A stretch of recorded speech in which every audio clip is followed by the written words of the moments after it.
volatility in financial markets, worries about trade. Economic concerns about a major downturn are on the rise. The smartest CEOs are putting plans in place in case a recession arrives. CSuite Intelligence, exclusive leadership lessons from coaches to the world's top-performing executives. I'm Richard Davies. If they don't plan ahead for the next downturn, business leaders can be caught by surprise. They may be forced to make tough decisions with less thought and consideration than they'd like. What should CEOs, senior managers, and employees be doing now to inoculate their organization against a major change in business conditions? They get surprised by the recession, and then they swing big sticks really hard, and they do stupid things. But are some leaders too pessimistic already? I'm worried, given all of the other indicators just in terms of our overall economy, that we're talking ourselves into a recession. The possibility of a recession is now being talked about at the highest levels of large corporations. Stephen Miles tells us what he learned from CEOs. Pretty much all of them believe that we are closer to the next recession than we are further away. And they all say that in their businesses, there are indicators of erosion at the very bottom end right now, which usually translates into something is coming. Erosion at the very bottom end, meaning? Meaning that credit worthiness, supply and demand, the demand at the bottom end is starting to go to an amber light. It's not red, but there's definitely indicators from multiple businesses that the warning lights are on, and we need to take stock of that. How do top-level leaders of organizations and corporations prepare for that? So all of these leaders have thought we were closer to the next recession than further away, starting at the end of 2017, when nobody was talking about it. And all of them have put sort of recession plans in place. And what that means is, what are we going to do if this is mild, moderate, or heavy? And how are we going to think about that? And that usually means some level of cost out. And they usually take some of that out proactively.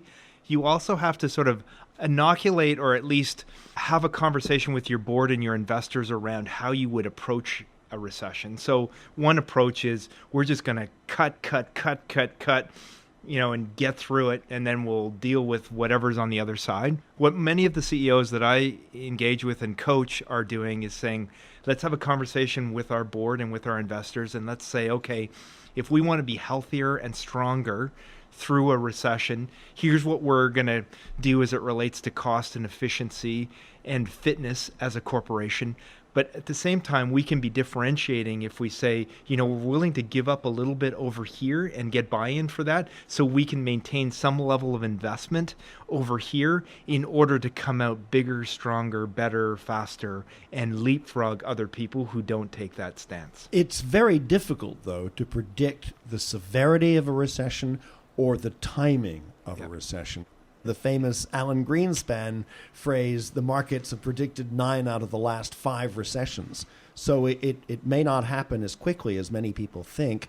And if you're too cautious as a leader, you might lose vital ground. So you make an excellent point, and we are not prognosticators as it relates to this. So what they're doing is scenario planning. So they're putting specific actions that they would take in place. So if the indicator light actually does flash deep yellow and we see some red in there, they can start to do, okay, round 1 would look like this, and we go round 1 to round 5, depending on if it actually shows up. And if it does show up and it's horrific, here's what we're going to do. But round 1 and round 5 are planned for, in other words. Yeah, so business as usual today. Let's take as much out of the current economy as we possibly can. It's given us some things right now, so let's continue to invest. Let's continue to think about how we're organizing. We're going to be prudent around cost and efficiency, but from 2008 or 2009 to 19, most companies are pretty fit as it relates to their sort of overall structures. There was an oh my God aspect to the last very deep recession, which was caused initially by a financial near catastrophe. This time, it's different, isn't it? Well, it's different in the sense that the degree of unpredictability in the global economy, I think, is unprecedented. And look, if the U.S. and China somehow get into a place where we are recessionary, the rest of the world is going to get the swine flu. It's not going to be a cold. Right now, are most of the people you're talking to, are they putting in place some what-if scenarios? So there's a combination. So I would say every CEO I referenced up front is putting in place scenarios and real plans attached to those scenarios. A subset of those CEOs are taking preventative action right now. So they're starting to do some sort of recession inoculation, if you will, in terms of reducing their hiring, reducing a number of things to get in a place where, so what that actually means is we could talk ourselves into a recession also. Yeah. And that's happened before. It has happened before. And I'm worried, given all of the other indicators just in terms of our overall economy, that we're talking ourselves into a recession in some form. Are there many corporate leaders who don't plan and who go with their gut or don't really put these scenarios in place early enough? I think we see evidence of that every single time there is something that bad happens or we go into a recessionary state, that you see people caught flat-footed and then they're taking drastic actions and they're using blunt force instruments to take those actions versus those that are more planful and have sort of the scenario A, B, and C in place, and they're thoughtful around that. One of the keys in a recession is to think about your talent map and what do you need from a talent perspective as it relates to going in through the recession and coming out the other side. And if you happen to be one of those erratic leaders who's caught flat-footed, you usually use a blunt force instrument on your talent as well, and you lose some of the people that you will regret deeply on the other side. Yeah, I was going to say, what are the most common mistakes that are made going into and during a recession by top executives? So they usually underestimate it going in. So there's no sort of premonition or proactivity, even though it's been looming around. It's like, we talk about retail and everybody talks about Amazon today. Well, Amazon's been around since 1994 and every single human being's been talking about Amazon since 1994. And now suddenly Amazon is here and they are the Amazon. Similar with a recession, people talk and talk and talk. And usually, when it actually happens, most people aren't that surprised. There is a cohort of people, though, and cohort of executives and leaders that somehow, even though we've been talking about Amazon since 1994, we're shocked that they're so dominant and such a good company in terms of what they're trying to get done. Same with the recession. They get surprised by the recession, and then they swing big sticks really hard, and they do stupid things. They take the wrong people out. They take too much cost out. They actually damage the business, both in the current state and in the potential future state. And do they change the corporate culture in doing so? So what happens oftentimes, it's death by a million cuts, as opposed to some level of a scalpel being used and being very thoughtful around that scalpel, because they're usually not planful. So they usually have to do this 5 or 6 times. And the outcome of that is low morale, people leaving the corporation, the best people leaving the corporation. So planning is vital. Scenario planning is vital. You don't want to have rose-colored glasses here. You want to say, okay, in the best event, here's what it would look like from a recessionary point of view. But let's also map what a catastrophic event would look like and how would we respond to that and what are we willing to do and not do as it relates to that. And this requires prioritization. It requires trade-offs. It requires saying, you know what, we had these 10 things we were going to do in 19, but if a recession hits, we're actually only going to do 2 of them. Recessions are painful. They involve suffering and taking hard decisions. But can they also be a chance to really rethink some aspects of your business model and therefore have really positive, reinvigorating aspects to them? Look, I don't care what company you run or what business you're in the people business. And the better you are at the people business, the better you are at whatever business you're in. So the people equation related to anything around a recession is super important, and most people are kind of blunt force trauma as it relates to people, and the outcome of that is crappy. So if you can be thoughtful, programmatic, and have your scenarios and be realistic about them, then it's not death by a million cuts, and you can actually preserve elements of your culture and create the high performance and create the stickiness you need to get to the other side. When you're putting together these scenarios as a top executive and you've got key members of your team in place, And as we speak right now, we've got we've got the scenario of an ambulance outside. When that happens, are there certain people you need to have on your team that you might not during more normal business times when the sirens aren't ringing? So I think what's really important is that a recession creates a stress event for the corporation and for the leadership team. And people, in my experience, have a binary response to stress. They're either a 0 or a 1.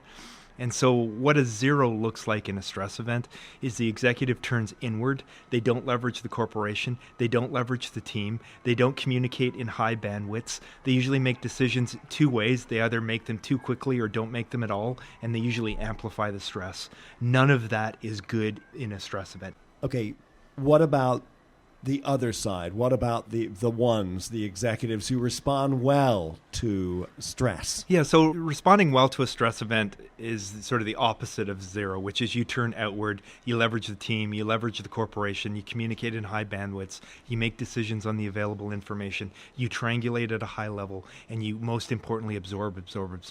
You create an environment for everybody else to be successful. You create an environment where you make people better. The 0s in a stress event create an environment where it's all about them, they're micromanaging, and everybody else is not better. They're actually worse off because of your amplification. You just mentioned triangulating. What do you mean? So triangulation is sort of one of the powerful tools in any executive's toolkit, which is you formulate a hypothesis on whatever the topic is, and then you work with people who are content experts and just good advisors and seek input on your working hypothesis. And you either confirm or refute it through your triangulation. And it's a great skill that people can learn at the lowest levels, and it serves them well all the way up if you happen to become the CEO someday. Give us an example of that. For example, if we say we're in the people business and we need to be very good at the people business, and you happen to need to make some people-related decisions as a leader, triangulation around that would be to get other people's points of view as it relates to a set of executives, both in terms of people who just have good things or wise things to say, of good advisors, and or people who have unique knowledge related to those people. So it's not just you making the decision, you're taking stakeholders that are important into consideration to enhance your overall decision making. The context of that that's really important that people don't realize is that when you seek somebody's advice, which is what we're doing here, that's what triangulation really is seeking and taking advice. The and taking part of it is important also, not just seeking. But in seeking advice and taking it, you signal to your counterparty, A, that you're willing to engage them, and B, that they're important.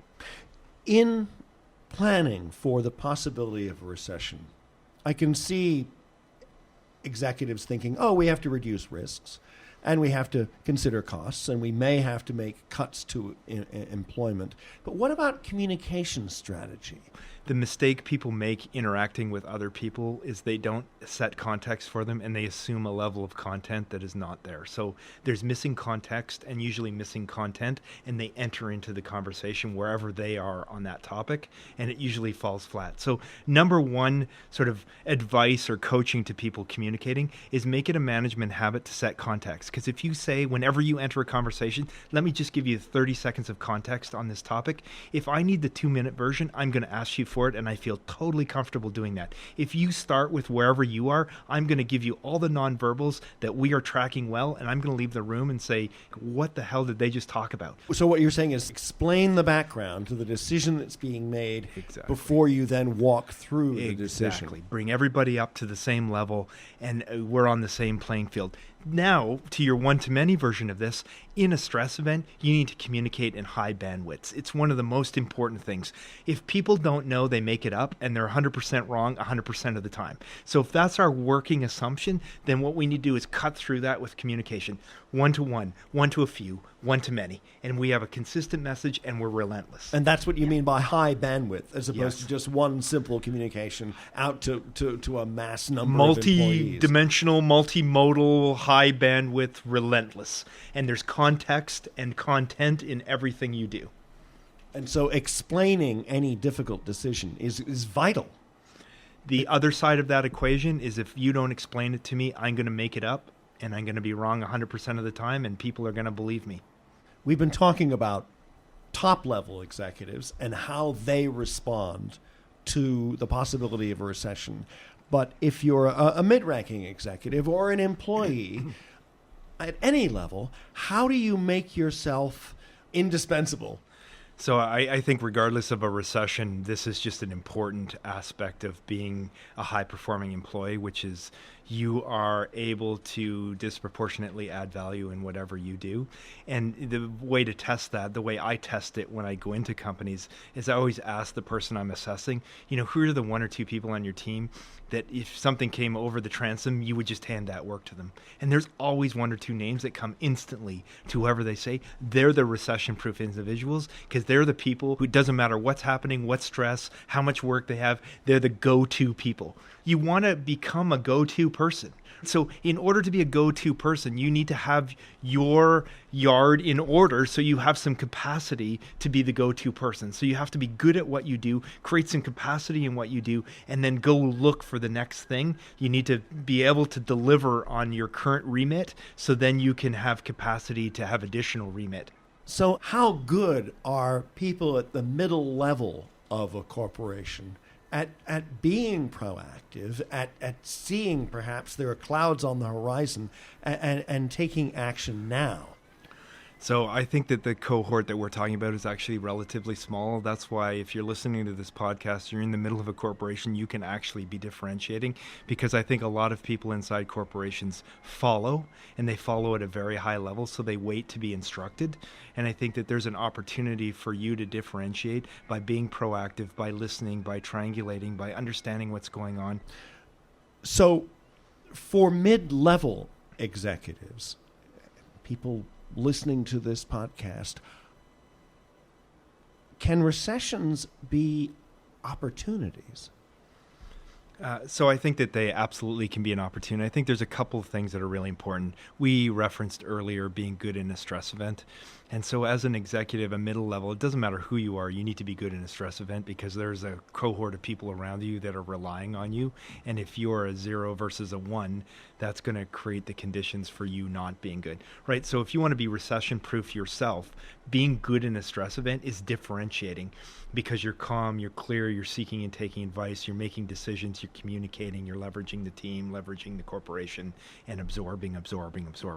And in that context, you can get a lot more done faster, and people will recognize that. Is one way of doing that to ask a lot of questions at any level rather than just reacting to the circumstances?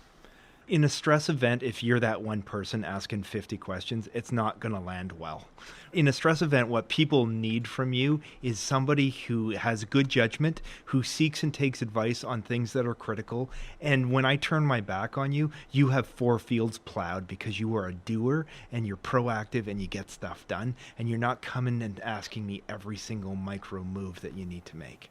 So you may need to behave differently in a recession than you would in normal times. So I think you need to define in normal times that you can do your job well enough where you have capacity, because in a recession, when you look around, there's going to be fewer people around you if you happen to be the last man or woman standing. And in that context, you're going to be required to do more, right? You need to differentiate yourself in peacetime where you can show that you have the capacity to do more. So when the stress gets put on the system, you're one of those go-to people who can do more. And so I can assess you in that context before a recession to see how you respond. And then I can look at you and say, okay, in peacetime, this is their capacity for work. Is that good enough if we go into a recession and there are fewer people around them? Can they take up some of the slack or not? Stephen Miles on what top executives and everybody in the company should know about preparing for harder times in the economy. CSuite Intelligence is our free podcast. Executives from the Miles Group share what they know about management, leadership, change at the top of organizations, and so much more. Free podcasts are available on your favorite podcasting platform. I'm Richard Davies. Thanks for listening.